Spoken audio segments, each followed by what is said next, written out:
একজন মানুষ বহু বছর ধরে বন্ধ পড়ে থাকা একটি সুইমিং পুল পরিষ্কার করছিল।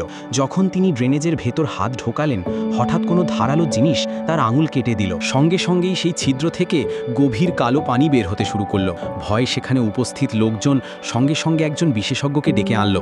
বিশেষজ্ঞ সব পরীক্ষা করে বললেন যে কিছুই অস্বাভাবিক নয় এবং পুল পরিষ্কার করিয়ে আবার ব্যবহারের জন্য প্রস্তুত করে দেওয়া হলো। কিন্তু আসল সমস্যাটা শুরু হলো পরের দিন একটা ছেলেটি পুলে সাঁতার কাটছিল। যখন সে তার খেলনাটি তুলতে পানির নিচে ডুব দিল, তখন ওপরের দিক থেকে যেন কেউ কয়েন ফেললো এমন শব্দ হলো। সে তাড়াতাড়ি উঠে এসে চারপাশে তাকালো, কিন্তু আশেপাশে কেউ ছিল না। সে ব্যাপারটা উপেক্ষা করলো, গগলস পরে আবার পানিতে নামলো। কিন্তু এইবার সে ওপরে তাকাতেই পানির নিচেই একটি ছোট মেয়ে দাঁড়িয়ে থাকতে দেখলো। আতঙ্কিত হয়ে সে দ্রুত ওপরে উঠে এলো, কিন্তু বাইরে কেউ ছিল না। ঠিক তখনই পুলের পাশে থাকা একটি ছিদ্র থেকে কারো চিৎকারের মতো শোনা গেল, তোমার খেলনাটা আমি নিয়ে নিয়েছি। ভয়ে ভয়ে সে সেই দিকেই এগোলো। ছিদ্রের ভেতর উকি দিয়ে দেখলো তার খেলনাটি সেখানেই আছে। সে সেটি টেনে বের করার চেষ্টা করলো, কিন্তু খেলনাটি ভেতরে আটকে ছিল।